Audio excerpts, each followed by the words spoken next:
Atensyon mga SSS pensioners, excited na ba ang lahat?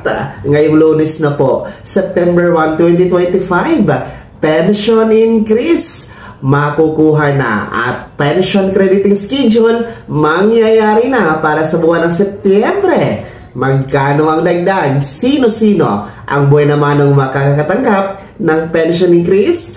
Mamaya-maya pag-uusapan natin. Hold up.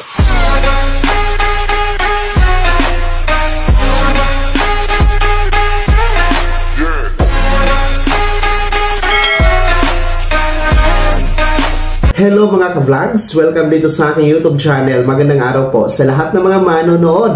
Saan po kayong dako sa mundo? Kumusta mga ka-vlogs? Eto ha, mga SSS pensioners, magandang balita. Ngayong Lunes na po, September 1, 2025. Ako po, excited na ba ang lahat? Pension crediting schedule mangyayari na para sa buwan ng Setyembre.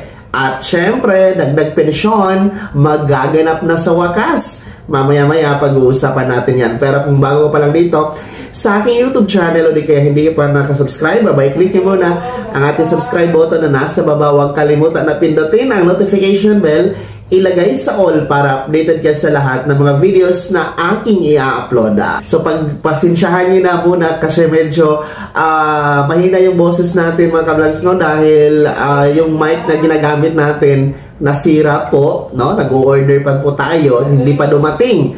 And meron din po akong konting lagnat, kaya medyo paos yung boses ko. Well, anyway po, no? Magandang balita po para sa ating mga first batch SSS pensioners. Yung merong date of contingency o araw ng kapanganakan, araw ng pagkamatay o araw ng pagkasakit mula 1st to 15th day of the month, sapagkat ngayong Lunes po, September 1, 2025, ang inyong pension crediting schedule para sa buwan ng September ay magaganap na po, mangyayari na po, no? Dahil every first day of the month naman po talaga ang schedule ninyo para sa inyong pension crediting monthly. Kung nakikita nyo po sa inyong kalendaryo, ang September 1 po ay natapat sa araw ng Lunes. Hindi po siya pula ha, hindi po siya holiday, hindi din po siya Sabado or Linggo, no? Hindi natapat sa weekend. Kaya po, ang ibig sabihin, walang pagbabago sa schedule. Regular crediting schedule ang aasahan ngayong Lunes, mga unang batch SSS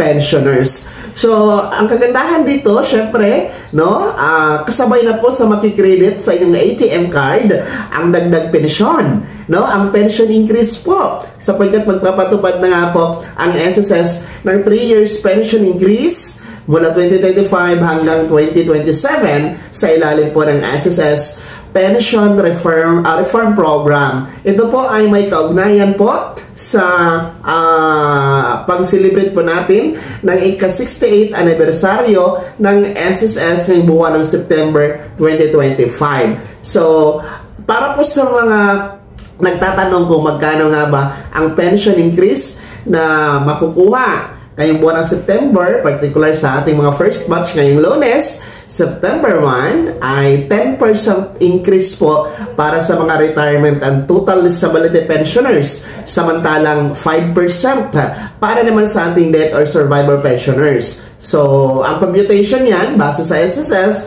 halimbawa po, kung ang tinatanggap ninyo na pensyon ay nasa 2,200 pesos, i-multiply lang po natin yan, i-times lang po natin ng 10% for retirement and total disability pensioners, o di ka naman po 5% for death or survivor pensioners. So halimbawa na lamang po sa 10%, ay ang 2,200 pesos na monthly pension ay madadagdagan po ng 220 pesos. So magiging 2,420 pesos ang matatanggap ninyo ngayong Lunes.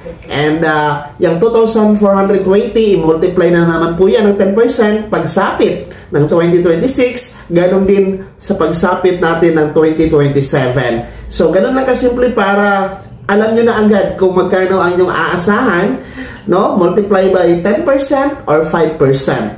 So, ang ibig sabihin dito, mas malaking pension ninyo monthly ay mas malaking increase ang inyong aasahan. Kasi nga, by percentage ang computation, hindi kagaya doon sa unang tranche na naka-fix ng 1,000 piso yung dagdag pensyon na binigay noong 2017.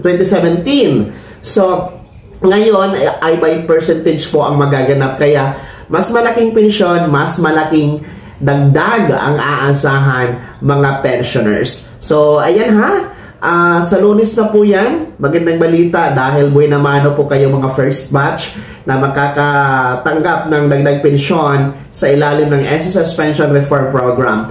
Ang mga second batch, standby lamang kayo kasi September 16 pa naman po ang inyong schedule. Pero kasama pa rin kayo lahat, walang maiiwan mga kablanks, no?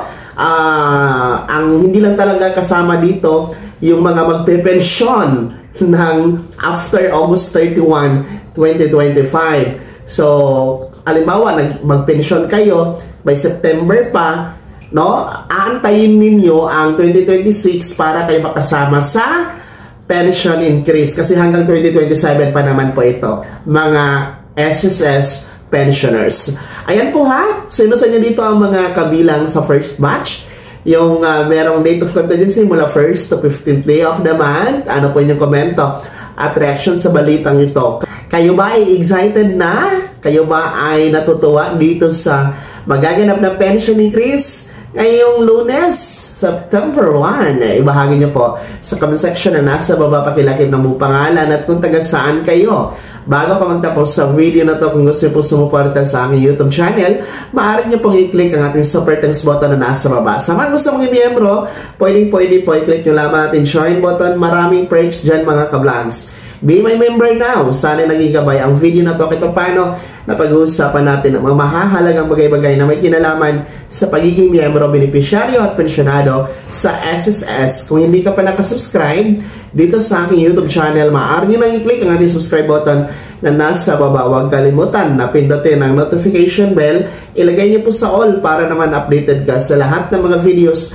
na aking i-upload. Maaari nyo din i-like ang video na to. At kung meron ka pa mga katanungan, maaari nyo i-komento sa comment section na nasa baba. Paki-follow na rin po ang aking official Facebook page na nasa screen nyo. Muli po, ako si Daniel Timpawa na nagsasabing dito sa aking YouTube channel, Pawang Katotohanan at lahat totoo lamang.